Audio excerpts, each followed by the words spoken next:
Hello everyone! Welcome sa ating new lesson ngayong quarter 2. So nakaabot na tayo ng quarter 2 at ito ang ating kauna-unahang lesson sa mathematics. So compare lengths and distances between two objects directly using comparative words such as longer, shorter, same length, taller, nearer, further, wider, narrower, thicker, and thinner. Pero syempre, ita-translate natin ito sa Tagalog.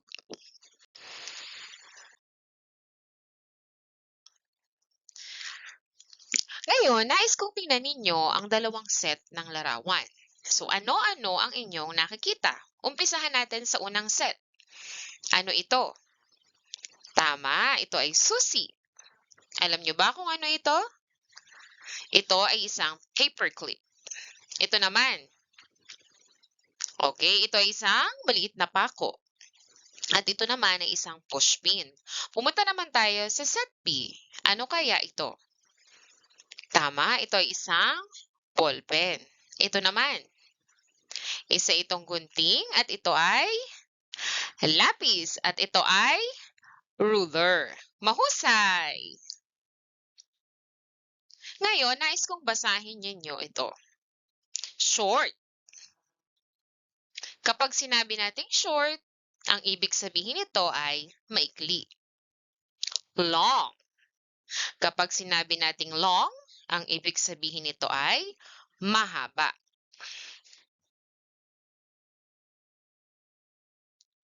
Ngayon mga bata, sa dalawang set ng larawan, alin kaya dito ang may mga short o maikling bagay? Ito ba ay ang set A o set B? Kung ang sagot nyo ay set A, tama kayo. So narito ang mga bagay na maiikli o short. Alin naman kaya ang may long o mahabang bagay? Siyempre, ito ang nasa set B. Kapag pinag-uusapan natin ang long at short o ang mahaba at maikli, ito ay tumutukoy sa length o haba. Ano nga ba ang length o haba? Ang length o haba ay ang sukat o laki ng isang bagay mula sa isang dulo hanggang sa kabila o ang distansya mula sa dulo hanggang dulo. Halimbawa, nais ninyong sukatin ang haba ng inyong paa. Mag-uumpisa kayo sa unang dulo. Yan, dun sa pinakamahabang daliri nyo, 'di ba? Ito 'yon, yung inyong malaking daliri o hinlalaki sa paa. Dito kayo mag-uumpisang magsukat. Ito yung unang dulo papunta sa kabilang dulo para masukat ninyo ang haba ng inyong paa. So, yun yung sinasabi nating length. Sinusukat ang haba o distansya simula sa unang dulo papunta sa kasunod na dulo. Ganun ang sinasabi natin. Siyempre, hindi lang naman length ng paa ang sinusukat. Pero madalas ito ang sinusukat lalo na kung bibili kayo ng sapatos o tsinelas.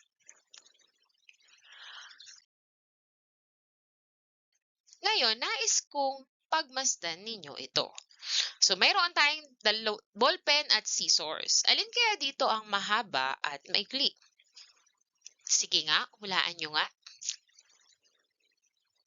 Yan. So, kung may sumagot ng ballpen at may sumagot ng gunting o scissors, malalaman natin mamaya.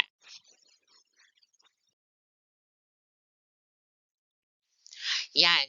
Upang malaman natin, kung napapansin nyo kanina sa unang larawan, hawak ng bata ang ballpen at gunting, ngunit hindi ito pantay. Hindi pantay yung dalawang dulo nila. Pero dito sa ikalawa nating larawan, mapapansin nyo na nakapatong na sa patag ang gunting at ang ballpen. So, ibig sabihin, pantay na ang kanilang dalawang dulo at malalaman na natin kung alin ang mas mahaba at alin ang mas maikli. Ngayon, tingnan nyo muli ang larawan. Alin kaya ang mas mahaba at mas maikli? Ito ba ay ang ballpen o ang gunting?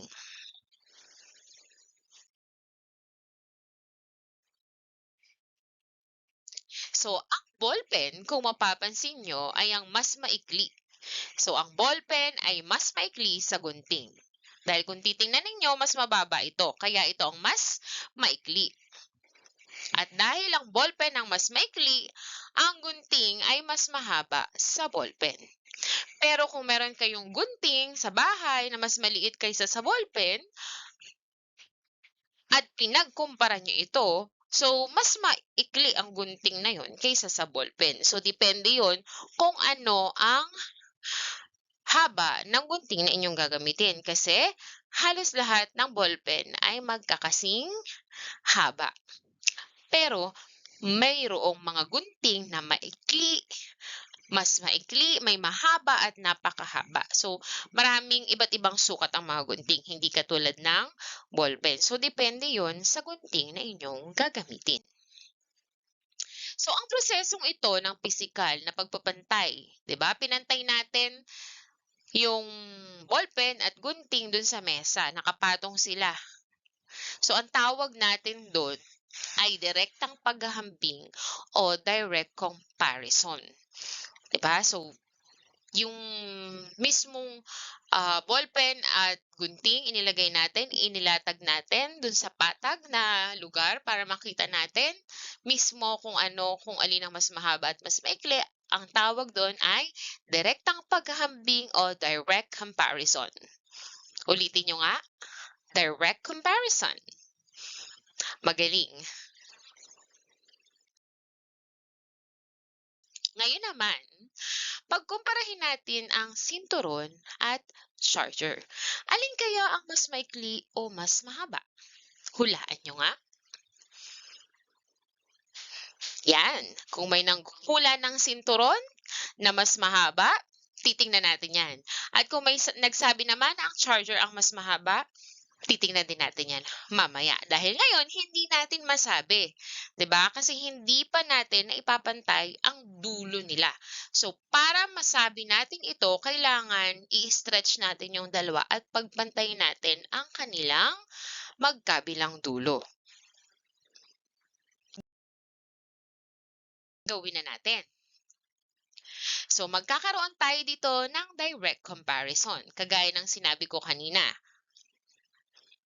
So, ipapantay ang dulo ng sinturon at charger. Yan, kagaya nito. So, ngayon, nakita nyo na alin ang mas mahaba o longer. Kitang-kita nyo naman. Ang charger ang mas mahaba o longer. Nagkaroon tayo ng direct comparison kasi sinukat talaga ng pisikal yung dalawang bagay at pinagpantay ang dalawang dulo nila dito. At lumabas na ang charger ang mas mahaba o longer. Alin naman ang mas maikli o shorter? So, kitang-kita naman natin na ang sinturon ang mas maikli o shorter.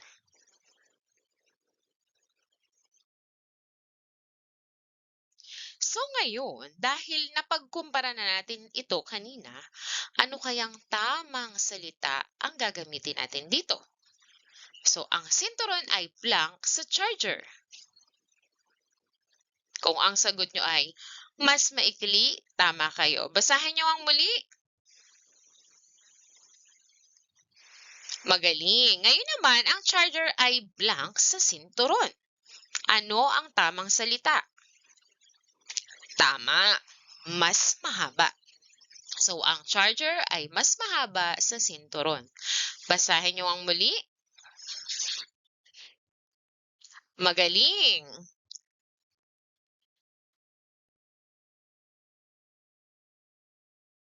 Ngayon naman, suriin ninyo ang larawan ng dalawang bata. Ano ang inyong masasabi? Yan, maaari niyong sabihin na may isang babae at may isang lalaki. O pwede niyo din namang sabihin na ang isa ay mataas at ang isa ay mababa. Yan. At ang lalaki ay si Elf at ang babae ay si Kyrie. Ngayon mga bata, kapag pagkukumparahin natin ang haba ng tao, sinusukat natin ang kanilang height o taas. Ginagamit natin ang salitang tall o mataas kaysa sa salitang mahaba. Okay, kaya 'Pag halimbawa sasabihin niyo nakakita kayo ng isang matangkad o malaking tao, hindi niyo sasabihin na, "Uy, ang haba naman niya." Instead, sasabihin niyo, "Uy, ang taas naman niya." Okay? So, yun yung tamang salita para i-describe o ilarawan ang kanyang length o haba. So, ginagamit naman natin ang salitang mababa kaysa maikli. O kapag nakakita naman kayo ng medyo maliit na tao, hindi nyo sasabihin na siya ay maikli. O, sasabihin nyo siya ay mababa o maliit. Okay? Sa kanilang dalawa, sino ang mas mataas o taller? Tama, si Elf o ang lalaki. Sa kanilang dalawa, sino naman ang mas mababa o shorter? Tama, siya ay si Kyrie. So masasabi natin ngayon na si Elf ay ano kaysa kay Kyrie. Kung ang sagot nyo ay mas mataas, tama kayo. So si Elf ay mas mataas kaysa kay Kyrie. So mga bata, para mas malaman nyo kung ano ang tamang salita, tingnan ninyo kung sino yung naunang binanggit. So yung una bang binanggit ay mas mataas o mababa doon sa pangalawang binanggit. No, parang ito yung katulad ng pinag-aralan natin ng quarter 1, 'di ba? Yung greater than, less than. Para malaman nyo kung ang tamang sagot ba ay greater than, less than, or as many as, tingnan ninyo kung ano yung unang set. Dito naman, titingnan ninyo kung ano o sino ang unang binanggit. Yun ang magsasabi kung ano ang tamang komparatibong salita. Ngayon, si Kyrie ay blank kaysa kay Elf. So, ngayon, si Kyrie ang nauna nating binanggit dito. Si Kyrie ay blank kaysa kay Elf. So, syempre, si Kyrie ang mas mababa. Tingnan ninyo ito. Sabi dito ni Kyrie, siya daw ay mas mataas kay Elf. Pumapayag ba kayo o hindi? Sa sitwasyong ito, tingnan natin. Si Elf po pa rin po ang mas mataas dahil ang paa ni Kyrie ay hindi nakapantay sa paa ni Elf. So tumungtong siya para masabi niya na siya ay mas mataas. Pero dapat, para makuha natin ang tama, dapat pantay ang kanilang paa. Ngayon mga bata, tingnan natin ang larawan. Ano ang inyong nakikita? Tama, ito ay isang aklat. Okay? So may mga nakasulat dito. Length, thickness, and width. Isa-isahin natin kung anong ibig sabihin ng mga yan. Una, kapal o thickness. So ang sukat mula sa harap hanggang sa likod ng aklat. Pag sinabi nating thickness, ayan, ito yon. Simula dito sa ibabaw, papunta dun sa ilalim. Okay? O, pag nakatayo kasi ito yung harap niya, ito yung likod niya. So, yun yung tinatawag natin na kapal or thickness ng isang aklat. Okay? Kasunod, haba or length. So, ang haba or length ay simula dito hanggang dito. Ang sukat mula sa itaas hanggang sa ibaba ng aklat kapag ito ay nakalagay ng patag. So, ito yung itaas, papunta sa baba, yun yung tinatawag na length. At ang huli naman ay ang lapad o width. Ang sukat mula sa isang gilid hanggang sa kabilang gilid ng aklat kapag ito ay nakalagay ng patag. Okay, yan naman yung tinatawag nating width o lapad. Okay? So, tingnan ang dalawang aklat at pagkumparahin natin ang kanilang kapal or thickness. Ilapit natin. Yan. So, titigan yung mabuti yung aklat A at B. So, ang dalawang aklat ay pareho lamang ang kapal o thickness, kung makikita nyo. So, pareho lang sila dahil pantay. So, sinukat natin ang distansya mula dito sa dulo hanggang sa dulo. Ayan, itaas, pababa. Na tinatawag din nating haba o length. So, yung pagsukat natin ng thickness, length din yan. So, naiiba lang yung mga word na ginagamit natin. Pero, sinusukat pa rin natin yung haba o length. So, upang direktang ihambing ang kanilang kapal o thickness, physical nating inahin ang dalawang aklat. Or, ito yung tinatawag nating direct comparison. Okay? Yan. So, pinagkumpara natin sila directly. Okay? Tingnan nyo naman ang aklat na ito. So, may aklat A tayo at aklat B. Suriin natin ang kapal o thickness ng aklat. Kasi kanina, pareho lang yung kapal ng aklat. Pero ito ba, masasabi nyo ba na magkapareho din ang kanilang kapal? Siyempre, kitang-kita, di ba? Hindi. So, alin ang makapal at alin ang manipis? O, tingnan natin. Ang aklat A ay blank kaysa aklat B. Ang aklat A, ang naunang sabihin o banggitin, ito ba ay mas makapal o mas manipis? Siyempre, kung ang sagot nyo ay mas makapal, tama kayo. Ngayon naman, ang aklat B ay blank kaysa aklat A. Ito ba ay mas makapal o mas manipis? Tama, mas manipis ang aklat B kaysa aklat A. So, nauna nating banggitin ng aklat B na mas manipis, kaya ang sagot natin ay mas manipis. Tandaan nyo, para malaman nyo kung ano ang tamang sagot, tingnan ninyo kung ano ang unang binanggit. Ito naman, suriin naman natin ang lapad o width ng aklat na ito. So, pag sinabi natin width, simula yan dito sa kabilang dulo, sulok, or hanggang dito sa kabilang gilid. Okay? So, ito yung A, ito yung B. So, ang aklat A, ito yung unang binanggit, ay blank kaysa aklat B. So, ang tamang salita na gagamitin natin dito ay mas malapad. Okay? Yung width kasi ay lapad. So, ang aklat A ay mas malapad kaysa aklat B. Next, ang aklat B. Ito yung aklat B, ang unang binanggit. Ang aklat B ay blank kaysa aklat A. Yan, mas makitid siya. Okay? Mas makitid ang aklat B kaysa aklat A. Tingnan ninyo.